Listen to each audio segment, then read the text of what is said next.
What I find most valuable about being here in person is the opportunity to interact with other people that are the best in my industry about the issues that are important to me and at my workplace.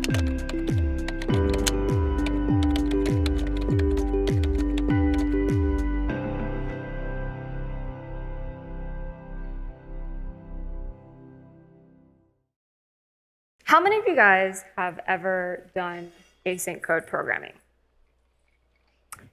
That's most of you. How many of you have done async code debugging? That's also most of you. Great. So I think we can all agree that debugging async code is difficult. It is frustrating. It is inefficient. It is time-consuming. But at Meta, we found a way to make async code debugging a little bit easier so that you can spend that extra time doing something a little bit more productive, like spending it in the metaverse. So something that makes async code debugging so difficult to do is that the stack traces that we currently have for async code are generally unhelpful for async code debugging. It's great for sync code debugging, but it's not great for async code debugging. So on this slide, we have 3 different types of components that make up a typical async application. We have the main thread, the thread pool, and the IO thread. And all of these components work together to make your application work. But if you notice, if you look at the stack trace for a particular thread, they're not related to each other at all. They're actually independent of each other, despite the fact that the work that's being scheduled on the IO thread probably came from some work that ran on the thread pool thread. And so you've kind of lost that context. That's actually really important for async code debugging. What we try to do a lot is build up that lost context by looking at the source code, right? Trying to find all the different call sites of the function that we're inspecting. And then we make an educated guess about what happened. And that is the most time-consuming part of async code debugging, because if you're wrong, you go do this again, you iterate, you try again, and again until you found the actual problem. But how could we make this better? How could we make this more useful for async code debugging? What if we could take the guesswork out of async code debugging? What if we could take a look at some function in any thread on a stack trace and trace it back to the calling thread, which could be maybe a thread pool thread, and then we don't care about the sync stack below that. And then we can follow that back to the main thread where the start of the program is, and then we don't care about the rest of the sync stack below that. And we're able to follow that back to the start of the program. Wouldn't that be much more helpful with async code debugging? So it turns out we can, and we call it async stacks, and it renders exactly like a regular stack trace. The only difference is that now you can actually see where your async code came from all the way back to main. Something that I do want to call out is that in the illustrations I've provided, they are just a schematic for async stack trace. It is not an accurate technical representation of how the async stack trace you'll see actually looks like, but we'll work on refining this picture as we go through the talk. Before I do that, though, I want to give a little history lesson. So, 4 years ago, Louis Baker worked on a team at Meta tasked with bringing some structured concurrency to Folly. Folly is a C++ open source library that's mostly maintained by Meta. And Louis Baker had the idea of putting async stacks into Folly Coro tests. And we decided to build on top of that idea. So Unifex is the reference implementation or P2300, which is the proposal for senders and receivers. And we noticed that what Lewis did for Folly coroutines would also work for Unifex. And Unifex is a C+ coroutine sender library that is also mostly maintained by Meta as well. So async stacks in Unifex is the result of the work Ian and I did from the past year. And it is our contribution to structured concurrency in C++ to help fulfill its potential. Great. So to kind of show you how async stacks in Unifex works, we built a little demo application. It's not a very complicated application. What it does is that it takes in a list of Word files and then asynchronously process them and then outputs the average length of the word for each file. That's it. Pretty basic application. So I'm going to go ahead and show you what that looks like. So if I just run the application, the arguments I passed in are just the American English words and some German words. And surprise or no surprise, it turns out German has longer words on average. Cool. Before we get to showing you the stack trace for what something like that may look like, I want to go over the code. How many of you have ever done asynchronous programming with senders and coroutines? Oh, okay. Okay, a good amount of you. Cool. The code that I will be showing is mostly going to be with senders and coroutines. As a very quick definition, senders are a description of async work that sends a signal to a receiver when that work completes. And it is meant to be compatible with coroutines. And coroutines are functions that can be suspended and resumed later. Cool. So I'm going to show you async, or I'm going to show you main. This should be relatively familiar for all of you. It's just an int main. We create a thread pool. Now the Unifex thread pool creates as many threads as hardware concurrency provides, and we have an I/O context. And in this case, it's an I/O urine context because our demo application only runs on Linux. But you can provide whatever I/O context works for your needs. Cool. And then we have an async main. I will go over what async main does a little later, but for this line of code, async main is a coroutine function. And all it does is that it just takes a Unifex span of char star B, or char star. And for our demo application, it is just the file names of the words that we care about. And then it takes a thread pool and it takes an I/O context. And async main returns a Unifex task of void. A Unifex task is a coroutine type. So Unifex task is a lazy coroutine type, which means that the work is not started unless we give it some command to start. And how we do that in this context is that we do this through sync wait. We move the task into sync wait, and sync wait blocks the current thread, which is the main thread, and waits for task to complete. Make sense? Cool. Let's go into async main. So async main is a little bit more complicated. It is the asynchronous main function. And as I mentioned before, it takes a Unifex span of char stars, of arguments, which in our case are just like a list of strings that represent the file names, right? A thread pool and an I/O thread. And it returns a task of void. So this line of code is, we use ranges to transform the args passed in, to transform the work into some coroutine function. So for every single argument we passed in, we call the lambda, which returns a Unifex task of word stats, and I'll get into what word stats is later. And in the lambda for the Unifex open file read only, this is a synchronous call which just passes in the IO context and then the file name, and it just returns like a file handler that we can do an asynchronous read from.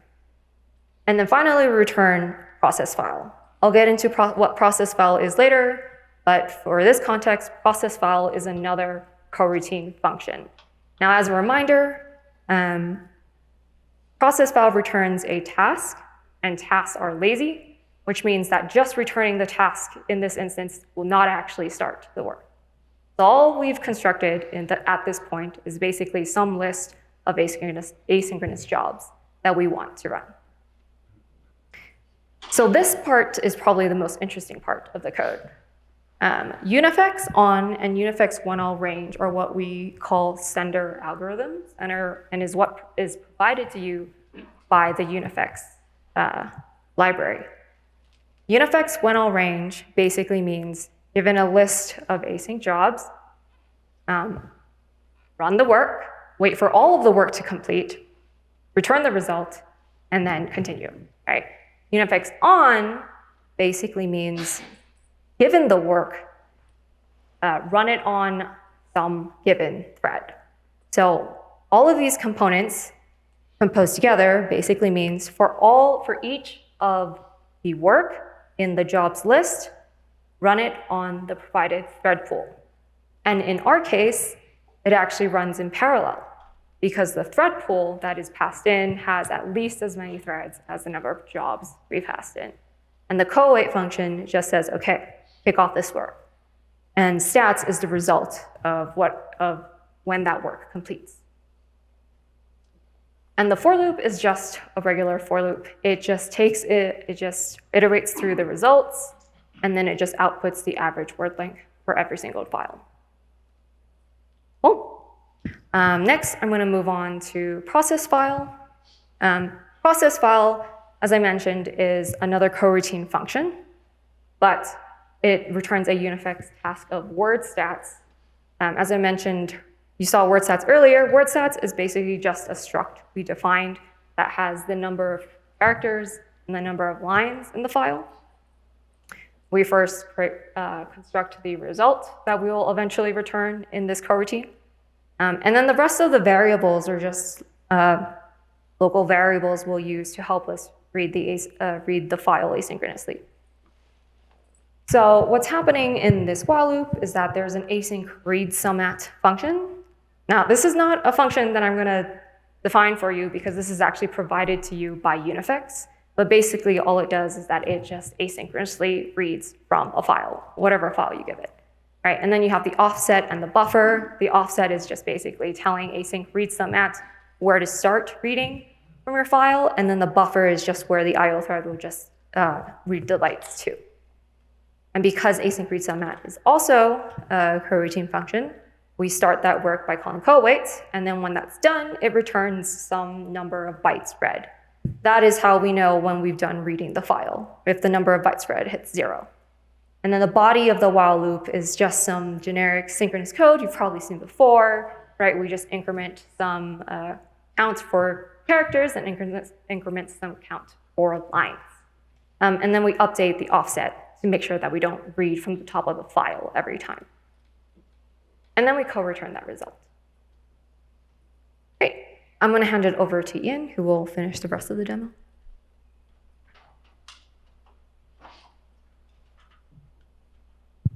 Okay, so hopefully you saw that senders and coroutines work together to make what is kind of a sophisticated task pretty easy to express and understand. That's using IOU ring under the cover. There's a thread pool in the middle. Each coroutine is handling one file at a time.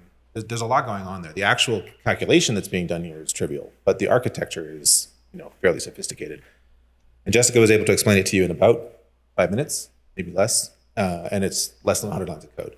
So I take from this that the sender-receiver paradigm that's just been standardized in St. Louis and added to C++26 is going to revolutionize how we write async code.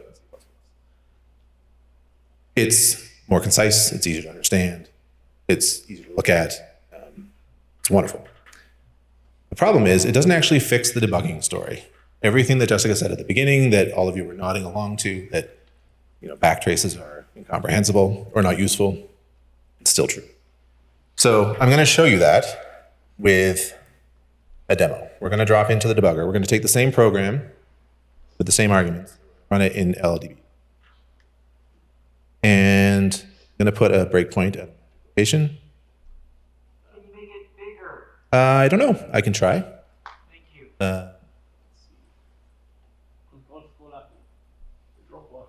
Control plus. This is Windows.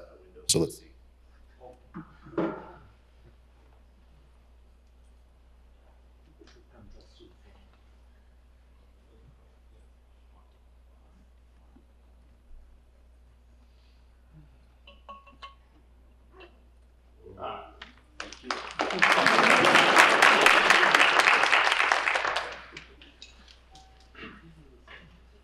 This line offset is just magic, but trust me.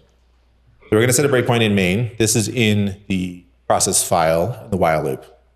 I run the program, and it will stop. You can see it's actually stopped in two places because we are actually running in parallel on two threads because the thread pool's got a bunch going on. And you may or may not recognize that we're in the while loop. So now if I type BT and generate a stack trace, what do you think it's going to look like? Hands up if this is going to be useful.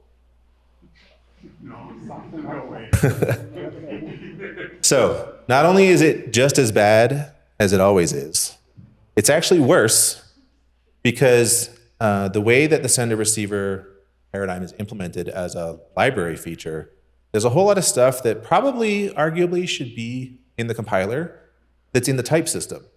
So some of these symbols are hundreds of characters long. None of it means anything to anybody who isn't an author of the library. And yeah, this isn't helpful. So the next thing we're going to do, I wonder if I can just start typing. Yes, I can. So the next thing we're going to do is we're going to import a debugger script that is the thing that Lewis Baker built in Folly 4 years ago, CppCon. We're importing a script, and now I'm going to do co for coroutine backtrace. What do you think this is? Hands up that this is going to be better. Okay, before we do this, one thing I want you to notice, the backtrace that is still on the screen is looking at the bottom frame is clone, right? Which for folks who aren't familiar, that's the libc function that is first invoked when a thread is started. So this is a background thread, it's not the main thread. This goes back to main. The bottom frame here is main. Now, it's better, but I think you're at this point going to have to just take my word for it because you can't actually see that. This is still a lot of noise. There's still some functions that have long symbols, and this is the output of the Python script. This is not built into the debugger, and so there's a little bit of stuff here that's like not ideal. So I'm going to take this text out of the debugger because it makes a terrible text editor, and I don't like the touchpad on this laptop. And we're going to see it in the slide deck. So this is a copy and paste of what you just saw in the debugger. And I'm going to prune this and sort of massage it without really changing it so that we can see that this is actually showing you more information that's more useful. So first, I changed the text box in this slide to be 808 inches wide, which is 67 feet or 20 meters. And that puts every line of the stack trace on its own line. Now, I'm going to start deleting stuff that is maybe important sometimes when you're debugging, but not important for the talk. First, let's get rid of the frame numbers and the LLDB stuff. Next is the instruction pointers. Now here, you're going to have to trust me a little bit more that I'm not lying to you. These symbols are long because it's a template metaprogramming heavy library. There's a lot of very complicated types. I'm going to shrink them to be more like what you would see in the source code. And then the other thing I'm going to do is in the backtrace output, you only saw the file name, not the full path. So I'm going to just get rid of it. So this is, in scare quotes, the same stack trace that you saw out of CppCon, but simplified to fit on a slide. Now, the first thing we're going to look at is these frames. And I want to point out that this is library code. If you look at the file names, it's .h and .hpp. This is library machinery. And it's still kind of not what you want to pay attention to, but it is analogous to synchronous code, where if you use std invoke, or if you have a function inside a std function and you invoke that std function, if you look at the stack trace there, you're going to see some standard libraries. This is the same thing. So this is still meaningful in the same sense that when you see std invoke on the stack, it's meaningful, but it's also not what you want to focus on. So we're going to gray it out and just kind of put it in the background. There's more of that here. This is below the processing in async main, and of course, libc start main. So we're left with, this is the business logic. This is the stuff that you actually care about. This is your program, right? And it's hopefully pretty easy to see. If you look at the lines, they all end in main.cpp, some line number. This is your code. We've stopped, remember we stopped the debugger inside the while loop and process file on the thread pool. And the reason that that code is running there is that main was running on the main thread and started some work that hasn't finished. So this is it. It works. And we got some feedback when we did a dry run. We swear that this goes back to line 105. That's line 105. That's the line that is waiting for the work. So, oh yeah, something. You noticed in the earlier slides with the schematic diagram, the thread pool threads were green, and the main thread was orange. These frames here, I've got the box on the side to show you what they correspond to. There's some stuff in the middle that I'm going to color blue. Hopefully, anybody who's colorblind, it's not super important. The point here is that these frames in the middle, as Jessica alluded to earlier, they're not really stack frames. There's no thread with these frames occupying stack space at this point in the program. So this is a new kind of thing. This is a logical frame, an async stack frame. It is something that we have to create in memory to tie the work that's suspended on the active thread pool thread back to the work that's suspended on. So we'll talk a little bit more about that. So, how it works. Just to refresh your memory, this is the picture we started with. This is what we want to connect the different pieces together. But you may have noticed that in the demo, I put the breakpoint in process file. And by the time the program got to that point, the I/O work had finished. The I/O thread was not busy processing this, reading bytes from this file. So we're just going to focus on the thread pool threads in the main part. Let's make space and insert the async stack frames. So this is a better schematic of what we're trying to do here. We've got the pool thread on the left, the main thread on the right, and in the middle we have the async stack frames that, again, like I said earlier, are sort of logical frames, but they're not really consuming stack frames. So what do we need to actually turn this schematic into the stack trace that you just saw? We got to walk the regular stack because the top of the stack is a real stack, right? We're in process file, we're on a CPU running code, and the top of the async stack is actually the synchronous stack. So we got to start with the regular stack. But then we need to switch.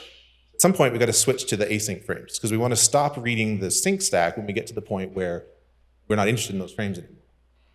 You might be wondering how. Well, once we make the switch, we got to walk the async stack, right? That's the part that this is the new thing that we want to see until we get to the end. And probably wondering how. And then once we get to the end of the async stack, in this example, there is more sync stack because the main thread is actually blocked waiting for this operation, this overall operation to complete. So we have to switch back and walk back to main. So we're going to rebuild this stack frame. We're going to walk through what CoBT does under the covers. A lot of slides. So walking the stack. Who here has, well, actually, Jessica already answered this question. You've all used a debugger to debug C++. How many of those folks have an understanding of how the debugger actually turns the machine state into the backtrace? That is many few people. Okay. So for those people, some of this will be a bit of a refresher. For the rest of you, hopefully this is a good explanation. So we stop the program, and we have to reconstruct the stack from the machine state. First two things that are interesting here are the instruction pointer in the CPU and the frame pointer, which is pointing into the stack. The frame pointer points to a stack frame. A stack is actually just memory. There's a bunch of conventions about where it is, and there's all kinds of other things that go on behind the scenes there. But ultimately, it's just a bunch of memory. And the frame pointer in the CPU is pointing to the most recently activated frame. And this frame, it's a little bit abbreviated here, contains the return address, which is when the function completes, it'll return to that address. It contains a previous pointer, which you'll see in a second is a previous frame. And it contains a variable-sized bunch of data, which is the storage for the local variables and so on inside that frame. So, oops, I'm using the clicker. So there is a stack in memory, and these blocks are actually contiguous, but they are actually also a linked list because these frame pointers in those contiguous blocks point back into the stack. So if we're going to render the top of the stack, the first thing we're going to do is we're going to look at the instruction pointer that's on the CPU. And we're going to translate that through debug symbols, through standard debug tool, and figure out what is the nearest symbol that instruction pointer points to. It's going to be some function somewhere. We're going to be a certain offset into that function. We can translate that into a file line. So with this instruction pointer, we can render the first frame of this stack. Now the next thing we need to do is go back to the previous frame. So now we look at the frame pointer that's in the CPU, and it points to the previous stack frame. And here, that function is suspended, in a sense, at an instruction pointer. And it will be reactivated when the current function returns to it. And this return address is where it will be returned to. So that return address is the location in the calling function where we're suspended, and it's the same kind of thing as the instruction pointer on the CPU. So we can use all the same infrastructure to translate that instruction pointer back into a file and line.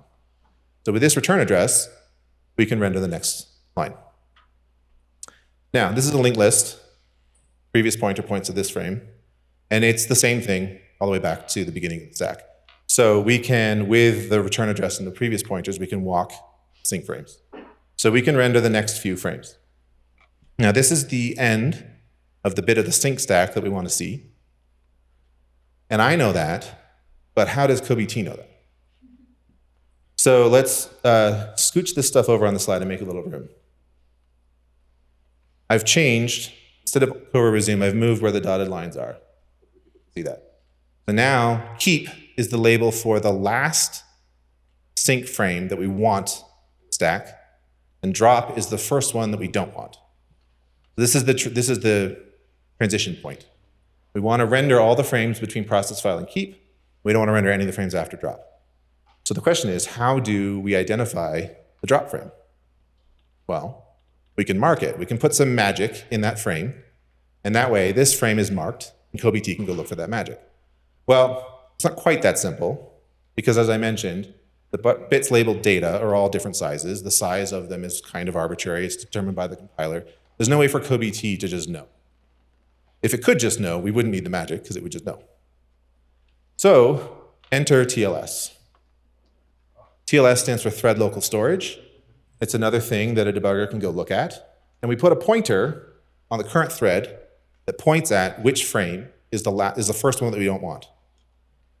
And so now we can find the frame. And the question is, what should we put in that magic? And the answer, I suggest, is a frame pointer. And the reason is, what the CppCon script is doing at this point is walking a linked list. What we need is a termination condition for that loop.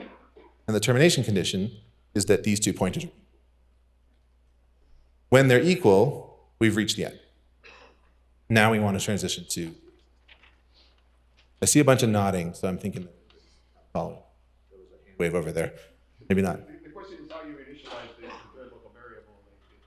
Yes, so there's a question from the audience, how do we initialize a thread local variable? I'm going to hand wave over that at the end, because the answer is rather complicated. It could be another talk. The answer is Unifex does it for you. And if you want to, we can follow up after some details. So we've identified that we've reached the end of the interesting part of the sync stack. The next step is to switch to the async stack. So I've just moved this over to make more room on the slide. And now we need something that is representative of the first frame of the async stack. And we're gonna have to figure out what to put in there.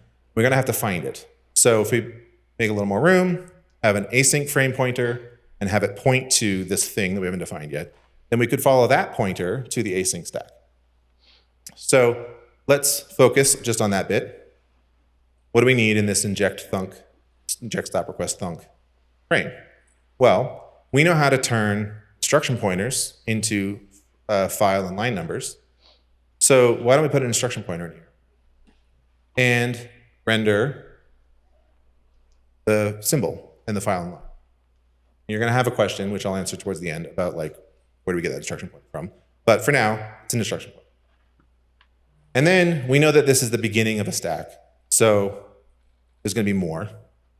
So we need some previous pointers. They need to connect to each other. And then we can find the previous frame and use its instruction pointer to add another frame. Now, this is just like the sync stack. It continues, so we can render more frames the same way. And we get ourselves all the way back to here. And this is the first async operation that we started that's suspended waiting for the result. And this is the last logical frame that we're going to render. So the next question is, how do we know that we've reached the end? So this is the frame that is the last one. And the answer to the question is, this pointer is null. There's no previous one. You just reached the end of the list. This is college CS. So now the next trick is we want to switch back to the sync stack. The question is, how are we going to do that? So again, slide.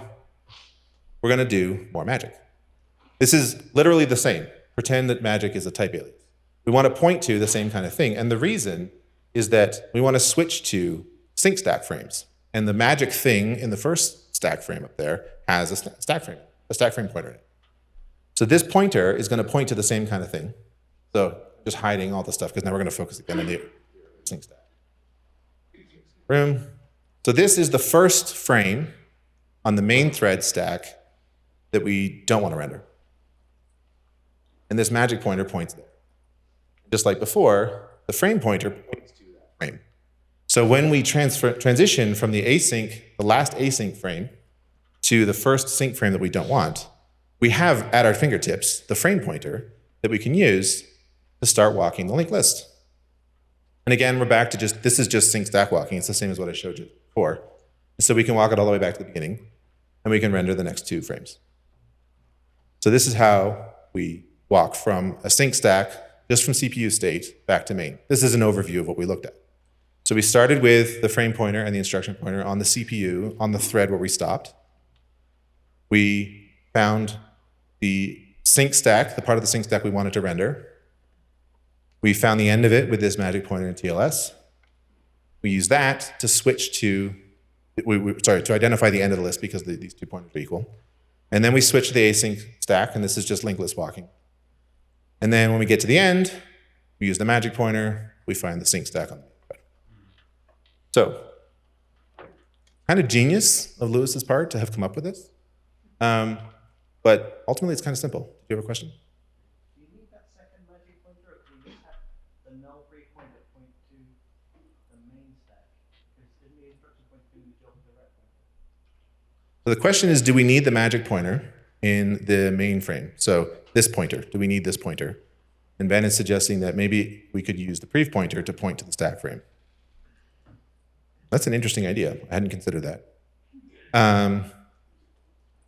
I think that it would be difficult to make that happen because what the magic pointer is pointing at is not a frame, something that I'm about to explain. And so recognizing the difference between previous async stack frame and async stack root, what I'm about to explain, I think it would be tricky. So it's an interesting question, but I think the answer might be no. So what was that magic pointer? It's an async stack root. I find this name a little bit confusing. Part of the reason it took us a year to adapt CppCon to Unifex is that it was difficult to figure out how to place async stack roots in a sender-receiver model because it had been designed for coroutines. But this is the frame pointer, which was the first thing that we needed to identify the end of the top sync stack. And this top frame is an async stack frame pointer. I'll explain async stack frame in a second. This is how we followed the end of the sync stack to the start of it. The next route and the return address is some stuff that we didn't get into here. You follow up with me afterwards if you like. The async stack frame, the instruction pointer is what we used to translate the fact that we have a piece of operation here to a symbol with a file and a line. And the parent frame is how we generated a linked list. And the stack route is that when we get to the end of the async stack, that we can follow this pointer back to the async stack route, which we can then use to find the top of the next async stack. Sorry, the sync stack. So that's the magic. Are there any questions before I move on? Because this is the end of the really technical stuff. Oh, there's one back there. When you bring up thread locals, I wonder if these stacks can hit the same thread multiple times. The question is, bringing up thread locals makes the questioner wonder if these stacks could hit the same thread multiple times. So that's what next route is for. The answer is yes. I don't think it's specifically related to thread local storage, but suppose you have main, sync waits, coroutine. And in the processing of that coroutine, somewhere you sync wait something else. Then you actually need to stitch together more levels of sync stack. In that scenario, you'd have the sync stack and then the async stack back to the second sync wait. Then you'd have some sync stack back to where that async operation started, and then you'd have more async stack back to the first. So this next route pointer in the async stack route is how we identify that. In the example program, that didn't happen because there's only one sync wait, and so the absence of the next route means that we want all of the sync stack preceding the async stack. So the thread local will only determine the first sync block, and after that you have an update thread local again. Yeah, the comment is that the thread local start is only to identify the first part of the sync block, and there's yes. So, how do we bring this to async? How do we bring this to Unifex? Every async operation owns an async stack frame. This is a little bit abstract, and it would be a whole talk on how senders and operation states work together to really explain this in detail. But the gist of it is that when you have a sender, the description of work, like Jessica mentioned earlier, and to make that work actually run and do something, you have to connect it to a receiver, which produces an operation state. That is sort of the state machine that will, when it's exercised, do the work of the async operation. And it's a little place you can store some scratch storage, and mostly you would use that for intermediate state of executing the algorithm. So we just put an async stack frame in there as part of that intermediate state, and now you have a place to keep the frame that represents that operation. And then, anytime a thread is about to start doing work that is attributable to an async operation, there's a transition, there's a phase change here. Sometimes a thread is busy doing housekeeping. It's running your executor work loop, or maybe it's groveling through the internals of your sender-receiver library or whatever. That's sort of not really interesting to the async stack. But at some point, there's going to be a transition where you go from that kind of code that you want to ignore into a function that is part of implementing the async operation. When you make that function call, first, you put an async stack root on the stack. Just local variable. It captures the stack frame of that function. And so that function is the first one that you don't want. So by capturing the stack frame, you can identify the end. So the trick of these two things, this was the harder one. It's pretty obvious that you, well, no, it's not obvious. I wouldn't be able to give a talk of it. Having become familiar with how this stuff works, it wasn't that hard to figure out that every async operation needs a stack frame. Figuring out where to put the stack roots, that took a long time. The last piece is the hand-wavy answer to the question earlier about how do you get this instruction. Every time you call a sender algorithm, the result is a sender. And that's the best we can do for where the sender came from. So if you do what is sometimes seen in example code on how to use senders and receivers, you build up a pipeline, or you use the function call syntax, and you've got a function that's calling functions. You've got a whole bunch of senders composed together. Then the return address will be the place where the sender was constructed, which will be somewhere in the middle of the pipeline or one of the arguments to one of the functions. This is pretty good. This is where you constructed the sender. And if you go look at that source code, that's where you're doing that work. And that's where the expression of what the work is most clear. So it's actually a fairly good instruction point. If you declare a sender, if you initialize a sender as an L value, and then run it later somehow, move it into a consumer or whatever, then the instruction pointer will be where it was constructed. This is less good. But hopefully it's closer than some other function in some other file on some other thread. So we capture the return address of the call site of the sender algorithm, and we put that in the stack frame for that operation. So how can you use it? Folly was the original source. It's an open source library, as Jessica mentioned. If you want to use Folly to write your code, and you use the coroutine infrastructure in the Folly Coro namespace, you'll get this. It's all there. As of a PR that hasn't quite merged yet, you can get it in Unifex. The Python extension that I used to generate that stack trace, the original source of truth is in Folly. That's all open source.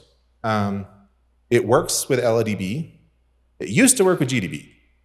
We tested it on our demo laptop last night, I forget when, very, very recently. It didn't work. I don't know if that's because of something to do with running WSL on Windows or if the script is just broken. I think it's just suffered some bit rot because it switched from GDB to LDB internally. It could probably work again. It used to work. And then the way you use it is you just load the command into your debugger, and anytime you want to backtrace, you just type CoBT instead of BT. Get the update. How can you contribute? So, for expedience, to get this working in time for this talk, we copied the async stack bits from Folly into Unifex, copy and paste style. And it's the same data structures with different namespace. And so that gave us for free CoBT compatibility, but it's not great engineering. We should take this duplicated code, factor it out into a third library so that the two Folly and Unifex libraries can depend upon it. You could too. Your bare metal sender receiver library, if you have the binary size budget for it, could also use this. The reference implementation in the NVIDIA GitHub could use this. And anybody who wants to go through the pain and suffering of building their own sender receiver library, like maybe the standard library maintainers, could use the same thing. And if we did, CoBT would work across the libraries. Because ultimately, the types are not important at debug time. It's the pointers in memory. Just the same way that the synchronous stack frames are not really typed. It's just a linked list that the debugger knows how to walk. If we all use the same memory layout and we agree on a protocol, interoperability at debug time between sender receiver libraries would probably make a lot of people's lives better. So I'd love to see industry adopt this. Probably it's going to require some changes. I'm sure there's going to be optimizations when Ben is already asking questions if we really need the previous point. But I'd love to see this grow. Another thing that would be great that I don't even know how to implement is local variable inspection. Stack trace is not usually enough. It's a really important first step. But in a sync stack, you can select a previous frame and go look at the state of the program in that frame. This debugger integration doesn't give you that. I think it should be possible because the async stack frame object is at a consistent place in the operation state. So if the debugger could be taught the layout of the operation state, it could know that that operation state is so and so many bytes away from the frame, and you could do this. But I am not a debugger, so there's Jessica. So we're not going to build this. But it'd be great to see. We'd like to see ARM64 support. There's some nuance here. It is supported in the sense that if you compile Unifex for ARM64 and run it, it will correctly capture the return address in the frame pointer in every place that it needs it. But then if you use CoBT, probably nasally. It will not work, I don't think. The script, I don't understand in detail. I don't really speak Python. But it uses x86-64 register names in finding all this information. So the debugger integration probably definitely needs updating to work on 64, but the runtime support should already be there. The information should be captured correctly. Again, talk expedience. The only algorithms that capture their return address are those that we used in the demo application. So we need to extend that. I'd also love to see this integrated into Visual Studio. We have a PR that hasn't merged that captures the return address and an analog to the frame address using the cl.exe intrinsics. So we think it's possible to generate the necessary runtime information when compiling with Microsoft's compiler to generate all this information. But I don't know how you build a debugger in Visual Studio. So finding that information at debug time, rendering it, and I mean, with the way that Visual Studio makes everything, really nice to see that in like a clickable thing. So I'd love to see Visual Studio integration. That's basically the end. This QR code points to that URL if you're really interested. The demo code is in GitHub. We got legal authority to release it to the world this afternoon. So it's a very small application. It's just one source file. It has a GitHub, a Git submodule that points to libunifex and a CMake file. So you should be able to, and a README that Jessica wrote that explains how to use it. So you should be able to replicate what we showed you by downloading this source and running it. Yeah, I think that's the end. So,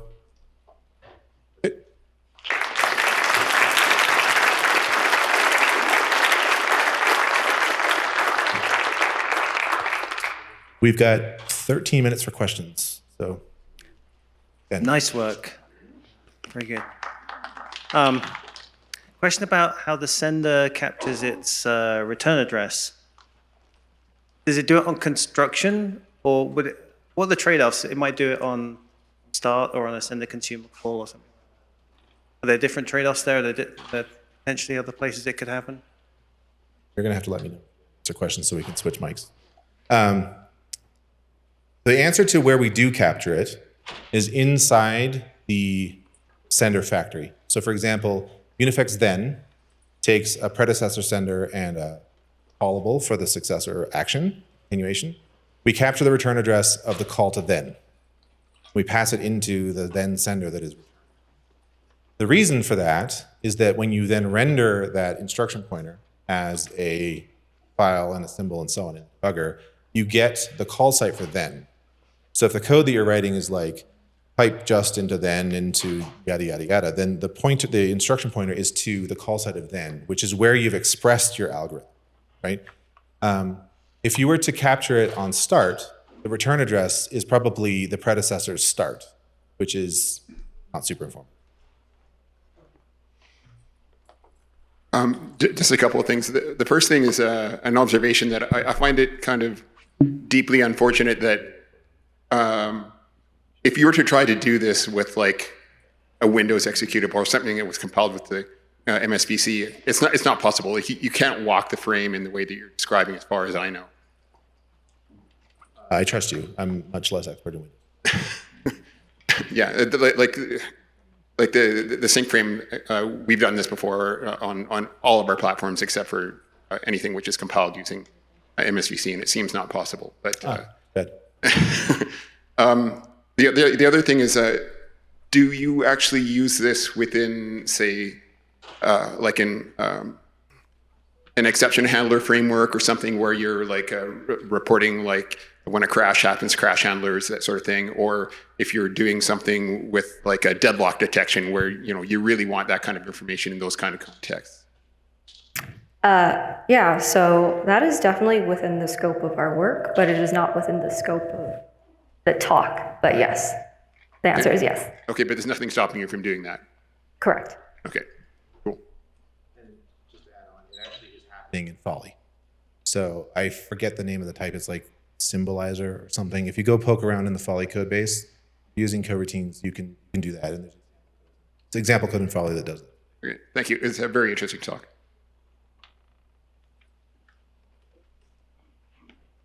Thanks for the talk.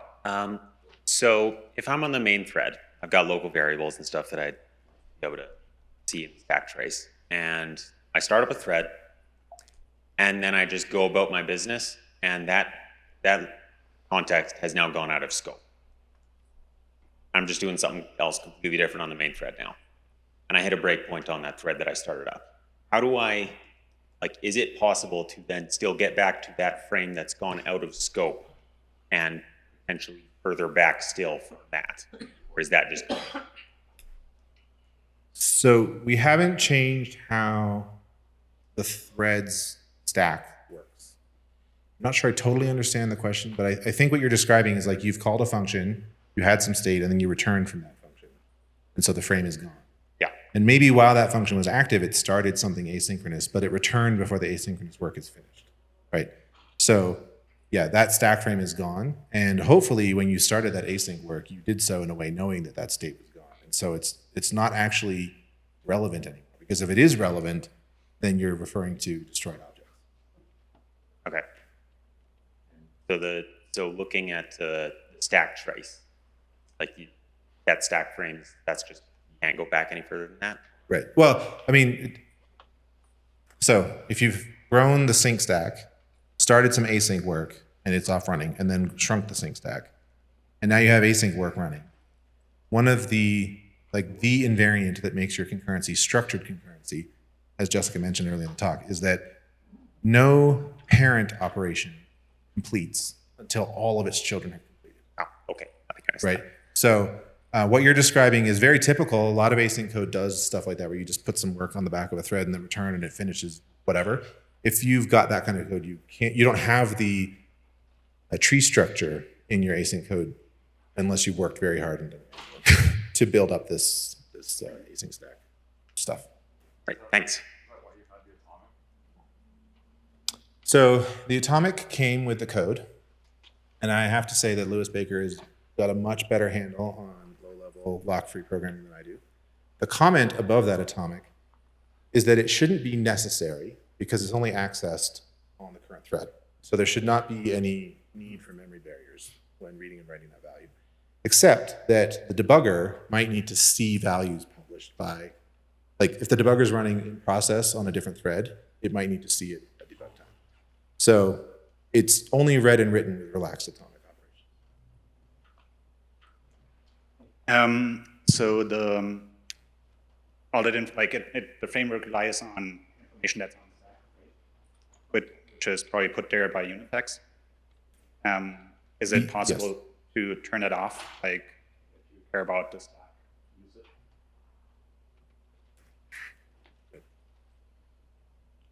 usage? The short answer is not right now. Okay. We're working on a couple of ways to figure out how to optimize some of the stuff you see on the stack. As you saw, right, there are some symbols on there that are kind of ridiculous. And we've seen symbols that go on for like, what, 10 kilobytes or something. That is definitely something we're working on optimizing, but as of right now, that is not possible. Okay. Thank you for the talk. I think maybe I misunderstood the question. I think what you were asking about was like the storage required to represent yeah. So you can turn it off, but the implementation is a little bit incomplete.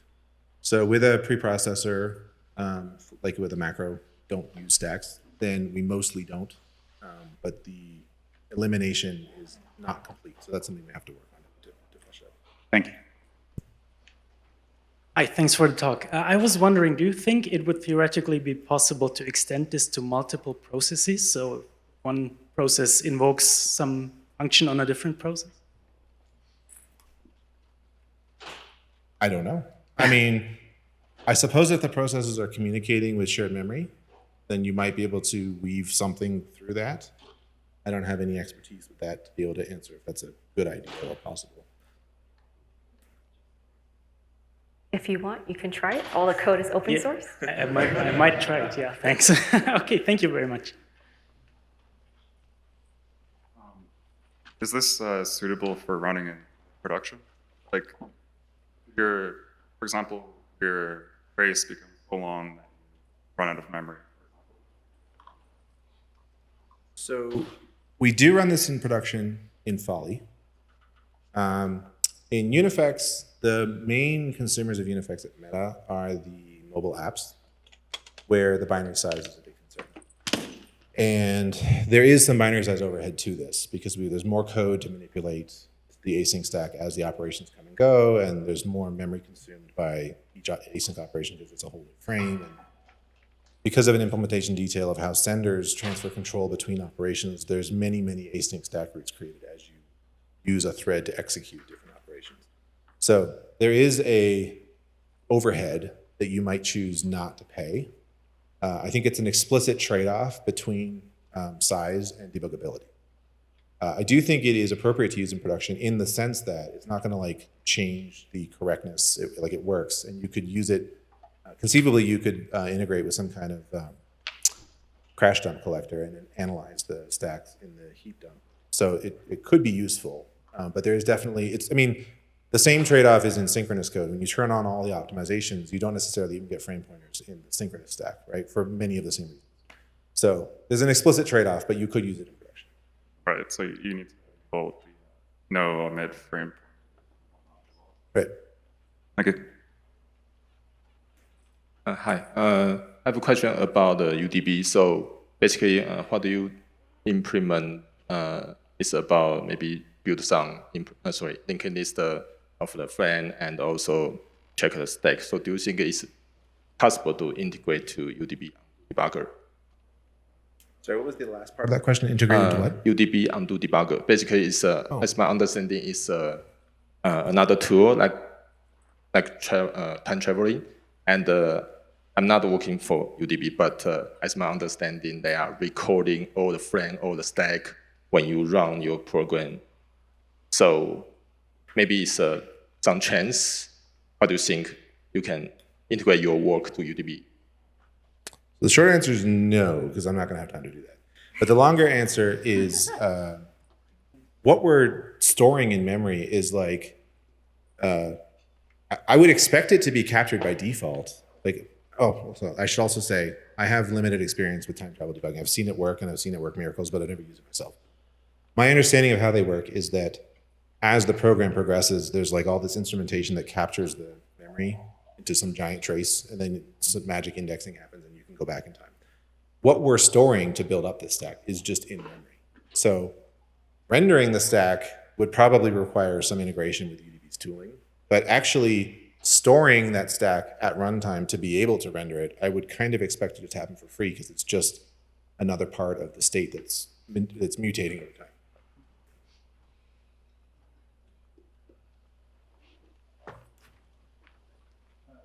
I'm not sure my question's right, but have you, I think libunwind, is that what BT uses? Have you tried having the debuggers not know anything special, but pushing this to the next layer down so the debugger should work? So then you don't need the plugin. Nope. That would be cool. Following frame pointers like that, you don't need libunwind. The comment from the audience that we apparently don't need libunwind to follow frame pointers. Furthermore, I think it would, like, as I alluded to it towards the end of the talk, I think if this was to be adopted more widely in the industry, it'd be really great if we could standardize how async operations represent the async stack. You know, the fact that the CPU has the frame pointer and that all of this stuff just works is sort of a result of co-evolution between CPU makers and compiler authors and debugger authors, right? This is a week old. So there's no such collaboration. It's happened, there's been no co-evolution. But it'd be great if we could start that and maybe we could lower the costs or whatever.